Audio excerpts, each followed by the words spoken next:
And it says local law, by the way, this has to be filed ahead of time, and it has to be with each one of the board members for 7 days before any action can be taken on it.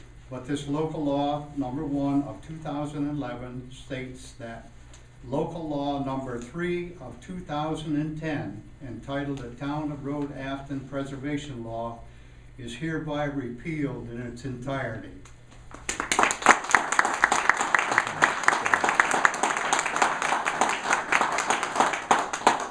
This, as long as this has to be before the board for 7 days, we will hold a public hearing and a vote on this at the regular board meeting on the 14th. There'll be a public hearing at 7 o'clock, and we'll go on from there. But the paperwork is done, it just has to be with the board members for 7 days before you can act on it.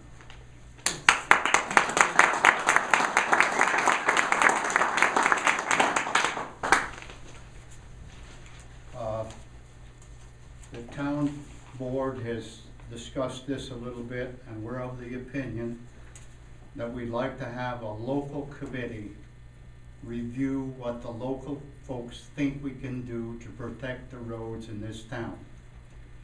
And I'm going to appoint a committee of 5 people tonight that I would like to work on this. I'm going to appoint John Lawrence from the board, town board. I'm going to appoint Al Godoris to represent the merchants. I'm going to appoint Bill Olin to represent the farmers of the area. I'm going to appoint Jerry Matthews to represent the village of Afton. And I'm going to appoint Chris Warren to represent the people from outside the village.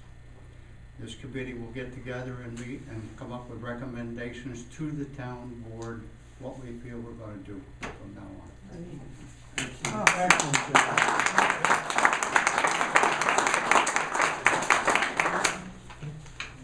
Anybody else? We're going to open it back up. If anybody has any questions or wants to discuss it, we'll discuss anything you want.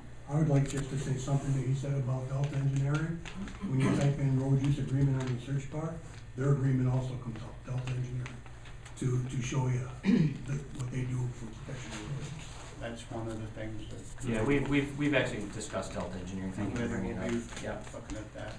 And in fact, we had gone to Delta's seminar on that, so we know pretty much. And it seemed like a very good plan. If nothing else, it gives you a viable option of what to look for if you're going to go out and do it on your own. And I think that one of the reasons that we didn't adopt Delta's plan at the time was we wanted to see if other plans were going to go on and we could maybe piggyback on with other towns and share the expense, because it was quite expensive. $8,000. $8,500, yes. Yeah, so it was pretty expensive, and we thought, well, possibly we could